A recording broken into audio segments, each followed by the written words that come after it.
Herzlich willkommen zu einer neuen Videoserie von Stricken und Reisen mit Calypso, diesmal mit Jonathan. Wir sind 3 Wochen gemeinsam in Japan unterwegs und haben ganz viele tolle kulturelle Orte kennengelernt und auch sehr viel Natur erlebt. Wir waren auf Bergen, wir waren in Wäldern, wir waren in Tempeln und japanischen Gärten, haben viele Farne und Moose gesehen. Natürlich sind wir auf unserer Reise unserem Lieblingshobby, dem Stricken, nachgegangen und haben ganz tolle japanische Wolle in japanischen Wolleläden ergattert und euch dabei mitgenommen. Viel Spaß! Wir sind bei Kin no Hitsuji in Kyoto und hier gibt es super schöne Wolle zum Spinnen und zum Stricken. Und ja, auf jeden Fall haben wir da ganz gut Zeit verbracht und Videos gemacht und die kommen jetzt. Viel Spaß! Wie zum Beispiel das Malabrigo, das können wir auch ganz gut in Europa. Das ist so ganz buntes Garn, das ist super schön. Aber das Besondere sind zum Beispiel diese ungleichmäßigen Garne, die zum Färben zum Beispiel super sind. Die sind eine tolle Basis und wirklich ganz besondere Unikate, wunderschöne Garne. Das ist 75% Wolle und 25% Nylon. Das ist auch super weich. Es ist eher gleichmäßig, aber das kann man zum Beispiel toll färben und es ist auf jeden Fall naturbelassen. Das hier zum Beispiel ist auch super schön. Das ist 100% Wolle. Einfach nur super schönes, einfädiges Dochtgarn. Und ich frage mich, ob das von Hand versponnen ist, weil hier sieht man auch, dass da noch ein bisschen Drall drauf ist. Also das Garn ist nicht so ganz entspannt. Das hier zum Beispiel glänzt auch ein bisschen. Das ist wunderschön. Dann gibt es ja auch ganz viele Farben auf Cones. Das ist auch 100% Wolle, ganz viele auf Cones. Super schön, es ist voll praktisch von einem Cone runter zu stricken, weil im besten Fall hat man da keine Knoten. Und Cascade-Yarns. Cascade-Yarns finde ich super. Da habe ich vor über 10 Jahren mal ein Cape gestrickt, ein gelbes Cape aus Cascade-Yarn, das ich immer noch trage. Das war Alpaka und es ist sehr elastisch gewesen, obwohl Alpaka eigentlich nicht so viel Memory hat. Und das ist 100% Peruvian Highland Wool. Also auch sehr schönes Garn und guckt euch nur, wie viele Farben es hier so gibt. Richtig viele Farben. Und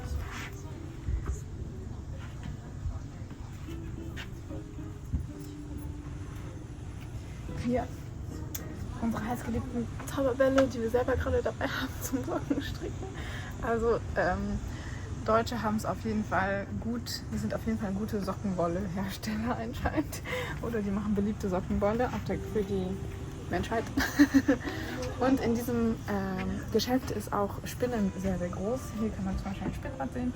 Im Schaufenster ist auch ein Spinnrad. Und hier gibt es noch mehr, ganz viele naturbelassene Garne. Ich glaube, das meiste hier ist Seide und Baumwolle. Es fühlt sich so an und steht hier auch Baumwolle. Ganz viele tolle Garne, um einfach auszuprobieren. Das fühlt sich auf jeden Fall an wie Baumwolle. Super schön. Und hier gibt es sogar das ganze Zubehör, um seine Fasern vorzubereiten. Auf der anderen Seite gibt es hier noch ganz viele Stoffe, aber das ist jetzt ein bisschen weniger mein Thema, aber auch so naturbelassene Stoffe, sehr schöne Stoffe.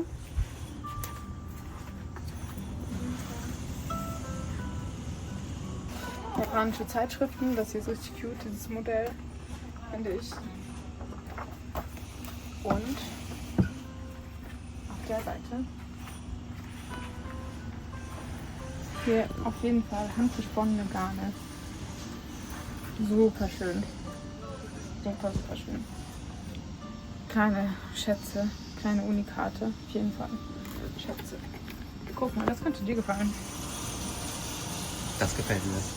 Hier ist orange mit ein bisschen grün. Wow. Cool. Willst du mit drauf? Ja. Guten Morgen, es ist 6:20. Wir sind am Kiyomizu-dera. Das ist der Tempel des puren Wassers. Wir sind um kurz nach 5 aufgestanden. Und wir sind tatsächlich nicht die Einzigen hier. Hier macht es um 6 auf. Und wir wollten die Menschenmassen vermeiden. Und hier hat man einen sehr schönen Blick auf Kyoto Stadt. Und den Kyoto Tower konnte man auch vorhin noch sehen von hier aus. Ja, komm mit auf die Entdeckung des Kiyomizu-dera buddhistischen Tempels. Kiyomizu-dera-Tempel, man hat einen wunderschönen Ausblick auf Kyoto, die Stadt. Und hier ist der Eingangsbereich von dem Tempel. Hier ist auch schon die erste Pagoda hinter mir, die wahrscheinlich gar nicht ins Bild passt, weil sie richtig groß ist. Und ich freue mich jetzt, da hier ein Stück hoch zu laufen, hoch zu wandern, den Berg. Und da hat man einen noch viel schöneren Ausblick auf Kyoto.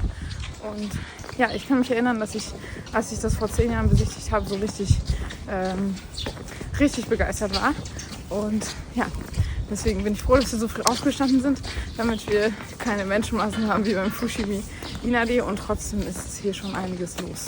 Ehrlich gesagt sind hier schon einige unterwegs, die so früh aufgestanden sind. Im Hintergrund des Videos hört man es auch ein bisschen lachen, weil hier auch ein großer Tisch ist und hinten ist nochmal ein großer Tisch, wo man auch Workshops mitmachen kann. Und das ist natürlich toll, wenn man in Kyoto ist und Menschen kennenlernen möchte, die dasselbe Hobby haben.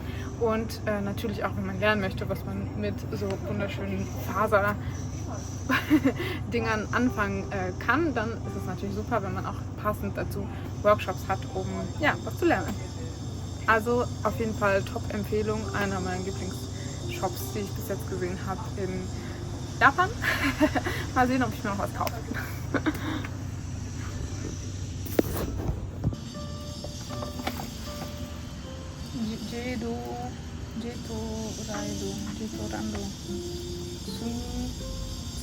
Jetorando. Neuseeland. Shetland. Ah, Shetland-Wolle. Jetorando. Filmst du gerade? Ja, also hier gibt es auch große Säcke an Wolle, die man sich kaufen kann. Die sieht auf jeden Fall gewaschen aus. Ja, die man sich kaufen kann. Und das sind super schöne Shetland-Locken. Also man kann sich einfach hier den ganzen Sack kaufen. Das sind 1500 Yen für 100 Gramm. Also fast 10 Euro für 100 Gramm. Ich weiß jetzt nicht, das ist schon mehr als 1 Kilo, glaube ich. Fühlt sich schon ein bisschen schwerer an. Hier sind sogar Färbetöpfe, um die Wolle selber zu färben. Also wow, die haben wirklich an alles gedacht. Das ganze Zubehör, um von Anfang von der Wollvorbereitung bis zum fertigen Pullover kann man hier alles machen und finden. Und da hinten sind sogar Handspindeln, also alles. Das macht auf jeden Fall glücklich. Ja, ich glaube, das ist so eine gute Inspiration für mich, falls ich meinen Laden aufmache. Und die Fassade ist ja auch so aus Holz und so. Gefällt mir schon gut. Ja.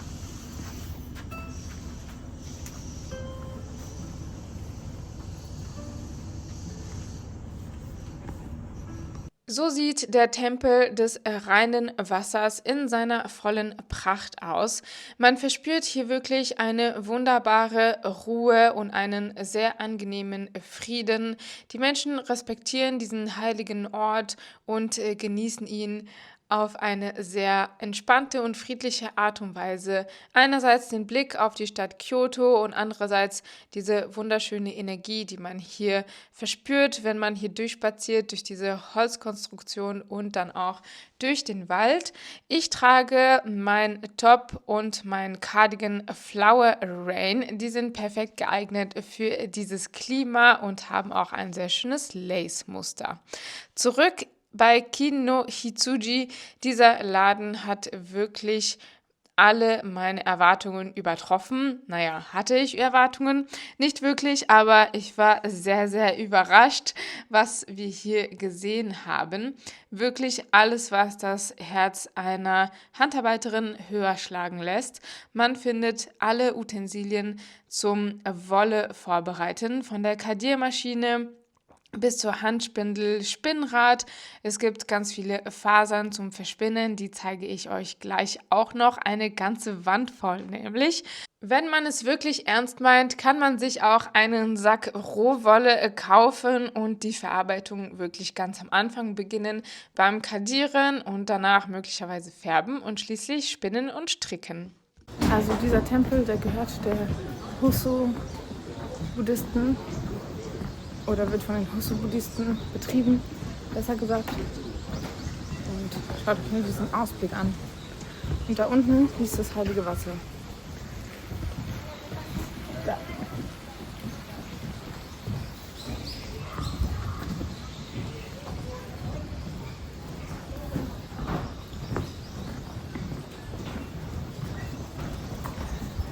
Also wenn ich mich richtig erinnere, dann läuft man jetzt da lang und dann durch das Stück Wald und dann zu der Pagoda, die da hinten ist. Und dann läuft man hier so runter zu dem Brunnen mit dem heiligen Wasser und das machen wir jetzt.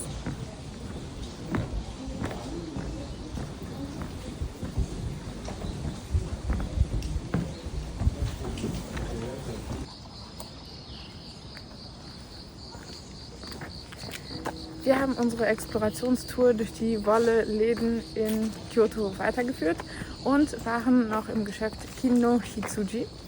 Das ist ein super schöner Laden, den ich vor allem empfehle für Handarbeiterinnen, die gerne Wolle spinnen. Denn es gab eine unglaubliche Auswahl an Fasern in allen Farben und sehr viele verschiedene Arten von Fasern zum Verspinnen am Spinnrad oder auch an der Handspindel.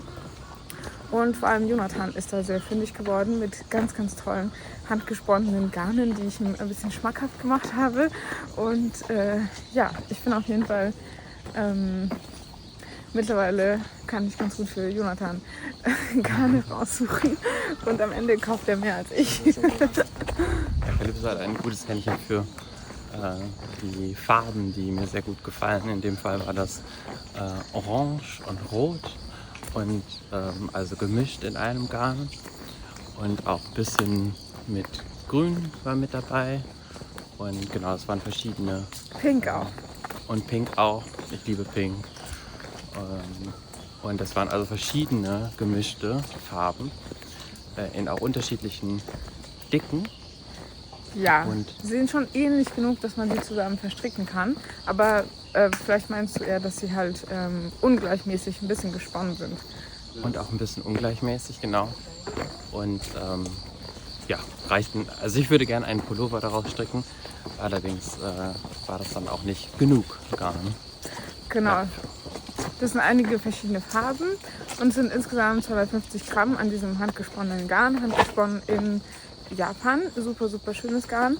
Und ja, es hat echt Spaß gemacht, das so zusammenzustellen. Ja. Es gab so auch ein Bündel mit Minis, also Mini-Skins. Die waren so pink, rot, weiß und noch ein anderes Lila. Und das heißt, wir haben dann noch, oder Jonathan braucht dann noch zusätzliches Garn, um genug Garn zu haben insgesamt, um einen Pullover zu stricken. Und das haben wir dann noch in einem anderen Geschäft gefunden, aber davon erzählen wir später nochmal. Vielleicht, wenn wir einen anderen Tempel besuchen. Auf jeden Fall habe ich dann noch Garne zum Spinnen gekauft, die ja einfach traumhaft schön sind, einen sehr schönen Glanz haben. Der Traum einer jeden Person, die gerne spinnt und den ganzen Prozess der Kreation eines Kleidungsstückes von Anfang bis Ende macht, wird hier wahr, denn hier gibt es auch Fasern zum Spinnen. Ich habe noch nie so eine große Auswahl an Farben und auch unterschiedlichen Fasern zum Spinnen gesehen. Wenn du schon mal mehr oder auch so viel gesehen hast irgendwo, dann schreib es mir gerne in die Kommentare. Ich war auf jeden Fall hin und weg und hätte am liebsten von allem was mitgenommen. Die Entscheidung war wirklich sehr, sehr schwer. Einfach nur traumhaft schöne Fasern zum Spinnen. Hier wird das Herz auf jeden Fall glücklich. Auf der Seite auch. Hier sind ein bisschen so dunklere Farben. Muru und Suraido. Seide und Wolle. Deswegen glänzt es auch ein bisschen mehr. Das ist wirklich super schön. Und die haben das auch so gut eingerollt, dass man es super gut mitnehmen kann. Bekommst du auch immer direkt gute Laune, wenn du einen Wolle-Laden betrittst, bei den vielen Farben und auch der angenehmen Textur von Wolle kann man einfach nur gute Laune bekommen. Ich finde, das ist Balsam für die Seele und bei diesen ganzen vielen Farben kann man auch super kreativ werden, zum Beispiel mit dem Blending Board unterschiedliche Farben mischen oder auch ganz eigene Farbkombinationen kreieren. Ich wünschte, ich hätte so vorgefärbte bunte Fasern mitgenommen. Leider habe ich das nicht gemacht, aber ich zeige dir gleich, was ich ausgesucht habe. Hier sind noch ein paar schöne Locken. Wenn man selber noch kardieren möchte und die Wolle aufbereiten möchte, sind hier noch schöne Locken. Woolworth. Also wirklich alle, ganz viele verschiedene Faserarten, super viele Farben, sogar so ein Knallneon, was in den Augen wehtut. Und das Dach ist auch ganz schön schräg.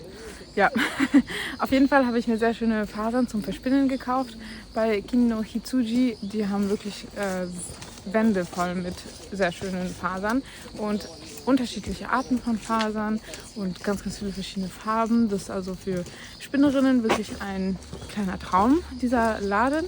In Deutschland gibt es kaum solche Geschäfte. Ich kenne eigentlich keins in Deutschland, wo so, ja, auf jeden Fall nicht in einer großen Stadt, mitten in der Stadt, wo einfach Wände voll mit Fasern zum Verschwinden, weil es schon ein etwas eher ungewöhnlicheres Hobby ist und weniger Menschen einfach Wolle am Spinnrad oder in der Handspindel spinnen und Stricken ist ein bisschen populärer. Genau, auf jeden Fall habe ich mir da 2 verschiedene Fasern gekauft zum Verspinnen. Einmal so ein Kirschrot und einmal also so Purpur und einmal so ein glänzendes Braun. Und ja, richtig, richtig schöne Fasern. Und habe ich noch was gekauft? Ich glaube, das war's, oder? Nein, ich habe mir noch so Locken gekauft, die auch in so Purpurtönen sind, damit ich da so, die so reinspinnen kann und da so ein bisschen Effekte in dem Garn erzielen kann. Das habe ich noch. Genau, es waren so 2 kleine Tütchen an ja, so Locken, die so ein bisschen bunt gefärbt waren, aber in diesen ähnlichen Tönen.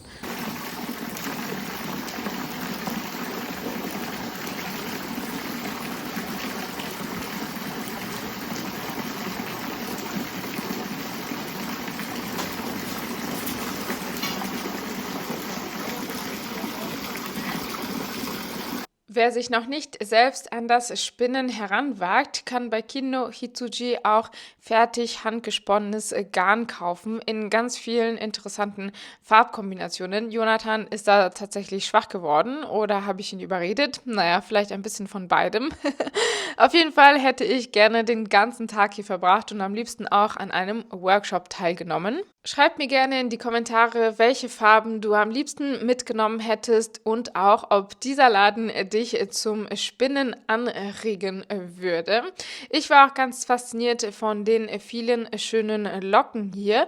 Die kann man einfach beim Spinnen mit reinarbeiten und damit coole Effekte erzielen. Und weil es so schön ist, drehen wir am besten noch eine Runde hier zusammen.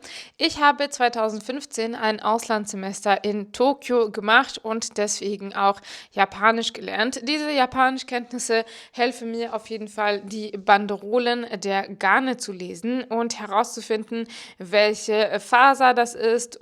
Und auch einfache Gespräche mit den Angestellten im Wolleladen zu führen, wie zum Beispiel um Erlaubnis zu bitten, filmen zu dürfen. Vor einer Reise nach Japan ist es auf jeden Fall sinnvoll, ein bisschen Japanisch zu lernen, denn hier kann man nicht davon ausgehen, dass jeder Englisch mit einem spricht und es ist sehr hilfreich, wenn man zumindest die verschiedenen Schriftsysteme auseinanderhalten kann, wie zum Beispiel die chinesischen Schriftzeichen, die Kanji heißen, dann die originalen japanischen Schriftzeichen, das Hiragana, Alphabet sozusagen und das Katakana-Alphabet, mit dem man ausländische Wörter auf Japanisch schreibt. Wenn man Katakana kann, kann man also sehr viele Wörter auf Englisch lesen, die eben ins Japanische übertragen wurden. Und das ist bei Wolle auch ganz praktisch, denn hier wird auch einiges aus dem Englischen übernommen und dann auf Katakana geschrieben. Natürlich ist es auch sehr wichtig, Höflichkeitsformeln zu können und sich zu bedanken. Auf jeden Fall große Empfehlung von uns, ganz früh am Morgen die Tempel zu besichtigen. Da hat man auf jeden Fall viel, viel mehr davon. Und jetzt sind wir auch am Fuß angekommen von dem Haupttempelgebäude, das auf einer unglaublichen Holzstruktur steht. Und ja, was sagt denn der Holz- und Baum- und Pflanzenexperte dazu? Ich kann da gar nicht so viel zu sagen, außer dass es absolut massive Stämme sind, die da verwendet worden sind. Und also bestimmt 80 cm oder so und sehr, sehr hoch. Ja, es ist wirklich sehr hoch. Auf jeden Fall eine sehr beeindruckende Konstruktion. Und ich muss sagen, es macht mir richtig viel Spaß, Garne zusammenzustellen, auch für andere Personen. Vor allem, wenn ich die Person ein bisschen kenne und den Geschmack kenne und den Style kenne, dann macht es richtig viel Spaß, Garne zusammenzustellen und einfach Farben zu finden, die gut zusammenpassen, Texturen zu finden, die gut zusammenpassen. Und schließlich habe ich auch was davon, weil ich kann irgendwie beim kreativen Prozess mitmachen. Es ist anders, weil es gefällt mir schon, aber es ist nicht mein Geschmack. Das heißt, es ist irgendwie ein bisschen spannend, weil ich weiß, dass ich etwas zusammenstelle, was jemand anderes tragen wird. Und es macht mir deswegen Spaß, das zu machen. Und ich bin bei der kreativen Arbeit dabei. Ja, du kannst dich für Sachen ausprobieren, die du normalerweise gar nicht tust. Ja, genau. Also ich kann ein bisschen meine Comfortzone verlassen, weil du stehst zum Beispiel richtig auf so Grüntöne und Orange und das sind Farben, die ich eher weniger trage. Gleichzeitig bin ich beim kreativen Prozess dabei und muss das Ding dann auch am Ende gar nicht selber stricken. Du musst die Arbeit nicht machen. Ich muss die Arbeit nicht machen. Das heißt, also klar, ich unterstütze Jonathan, weil er ist ja Anfänger, er hat erst vor kurzem angefangen. Das heißt, ich gebe ihm auch ganz viele Tipps und ja, wie er das am besten machen kann und nehme ihm das so ein bisschen an die Hand. Aber am Ende die tatsächliche Arbeit und alle Maschen dazu stricken, das macht halt er. Und dann habe ich auch trotzdem was vom Endergebnis, weil ich das dann sehe und mitbegleite und dann kann ich das einfach so als Boyfriend-Sweater am Ende bestimmt tragen. So ein bisschen Oversize. Aber genau. Also das ist schon ganz praktisch, weil ich kann dann nämlich, wenn er dann ein paar mehr Pullover dann gestrickt hat, kann ich seine Pullover ausleihen, aber er kann meine nicht ausleihen, weil er halt so groß ist. Ja, Fokus auf Ausleihen, weil soll man ja nicht machen, ne? Für andere stricken, weil dann die Beziehung kaputt geht. Ja, man soll nicht den Boyfriend-Sweater machen, weil es gibt da ein Curse da drauf. Wie sagt man Curse? Fluch. Ein Fluch auf den Sweater für den Boyfriend. Bist du eigentlich mein Boyfriend? Das haben wir noch nicht so ganz besprochen. Ja, naja, egal, auf jeden Fall wollen wir diesen Fuhren nicht riskieren, deswegen strickst du aber auch lieber selber. Dann waren wir in Kyoto auf jeden Fall noch in 2 anderen Wolleläden und über die werden wir zu einem anderen Zeitpunkt erzählen. Werden wir dann noch weitere wunderschöne buddhistische oder Zen oder andere Arten von Tempel hier in Kyoto besichtigen. Also bleibt dabei. Wenn dir das Video gefallen hat, dann hinterlass mir doch gerne ein Like und ein Abo. Du kannst auch gerne einen Kommentar schreiben, #Stricken mit Calypso oder #Reisen mit Calypso. Ich freue mich, zusammen mit dir weitere schöne Orte zu entdecken und natürlich gemeinsam zu stricken. Ciao!